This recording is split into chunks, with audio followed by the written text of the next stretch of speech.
Et à un moment, il y a cette fameuse soirée où tout bascule pour Charlotte. À ce moment-là, elle est dans sa chambre, elle fait ses devoirs en écoutant de la musique comme d'habitude, mais elle se sent très observée. Elle enlève ses écouteurs, elle tourne la tête, et là, elle fait un bond gigantesque. Sa poupée est posée sur une chaise juste à côté d'elle, et elle la fixe. Alors là, mes amis, pour Charlotte, c'en est trop. Elle n'en parle à personne parce qu'elle a l'impression que personne ne la comprend et surtout ne la croit. En fait, tout le monde pense qu'elle est folle avec ses histoires de poupées, qu'en fait, elle les aime tellement qu'elle aimerait les voir bouger. Un soir, les parents de Charlotte décident de sortir tous les deux, se faire un resto en amoureux. Alors, les deux filles, donc les deux sœurs, restent toutes seules à la maison. La grande sœur de Charlotte en profite pour lui parler, pour lui dire qu'elle la croit, qu'elle a déjà entendu des bruits bizarres dans sa chambre quand elle n'était pas là, et qu'il faudrait vraiment se débarrasser de ses poupées. Mais sa sœur, elle se met en colère en lui disant que c'est juste des trucs débiles et qu'en plus, la poupée de sa grand-mère, elle est probablement possédée. Après cette discussion avec sa sœur, Charlotte remonte dans sa chambre, mais là, ce qu'elle voit,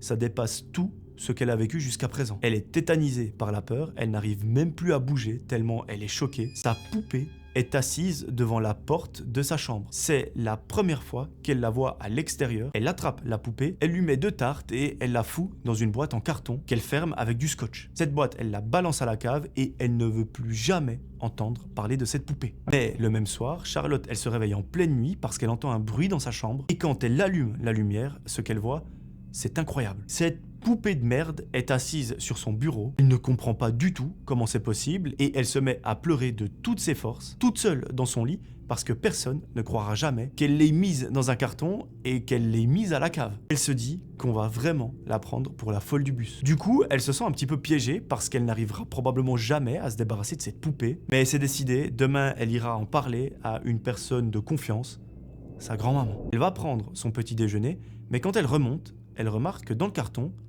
il manque cette fameuse poupée. Elle entend des rires dans la chambre de sa sœur qui a la porte à moitié ouverte et par curiosité, elle regarde. Ce qu'elle va voir est juste atroce. À ce moment-là, Charlotte voit sa sœur morte de rire sur son lit en train d'extraire un mécanisme du dos de cette fameuse poupée qui est selon elle possédée. Là, Charlotte, tout s'écroule pour elle. Toutes ces nuits de terreur, toutes ces fois où la poupée avait bougé, ce n'était pas un esprit, ni un démon, ni la poupée Annabelle, c'était juste sa sœur qui manipulait la poupée à distance et qui faisait croire à sa propre petite sœur qu'elle était devenue complètement folle. Charlotte, à ce moment-là, elle a vraiment la rage. Sa sœur, elle l'entend, elle vient vite vers elle et elle est hyper fière en lui disant « Ah, c'était vraiment trop facile de t'avoir ». Elle lui dit que Charlotte, elle était tellement possédée par ses poupées que ça en devenait malaisant et qu'elle a fait tout ça parce qu'elle avait juste envie que sa sœur se débarrasse de toute cette merde, qu'elle mette tout ça dans un carton à la cave et qu'on n'en parle plus jamais.